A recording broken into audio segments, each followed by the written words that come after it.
ultimately, what I think I need her to watch for me is the emotional impact of the picture, is keeping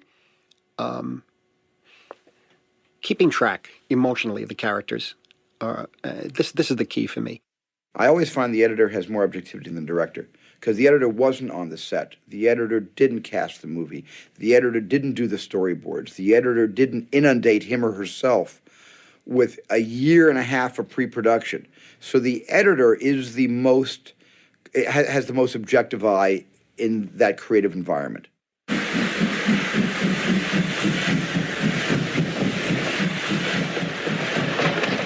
I remember one night, I go over to Steven's house in Poland. I said, Steve, I want to run this scene for you. And he says,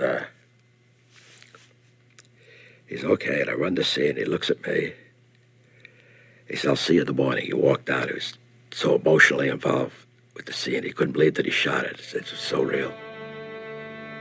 We were all terribly affected by the film. There's something inside that takes over.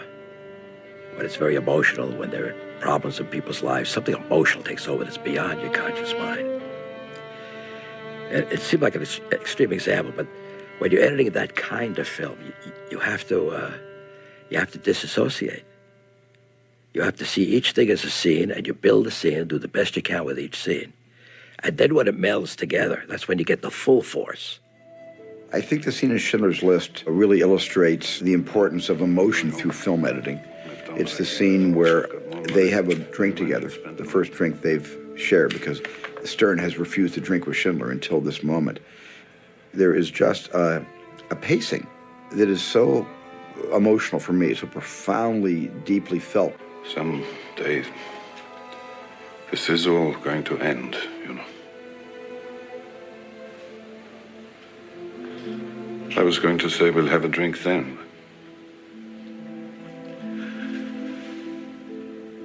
I think I better have it now. Mike Kahn's choices of how long to let the characters look at each other and study each other and think about how they're feeling, that was all done in the editing room. It wasn't in the script, and it wasn't on the floor the day I shot it. That whole emotional kind of meeting of the minds between those two great men happened in the editing room. In dialogue scenes, I like people looking at each other. I like eyes to meet. So they're getting into each other and you're connecting. For me, I'm always having problems cutting long scenes where people talk to each other, because you've got an unlimited amount of choices and opportunities when you just have two talking heads. The scene can go many, many different ways. The drama can become comedy. Pathos can become tragedy. It can become, kind of like, a grilling session or a deposition if you cut it really fast, or it can be very leisurely and introspective if you used a lot of thought and a lot of the breaths and air and the pauses, not just the words. And that's where, a great film editor really can help a director. Another way of looking at film editing is that it's a dance of eyes.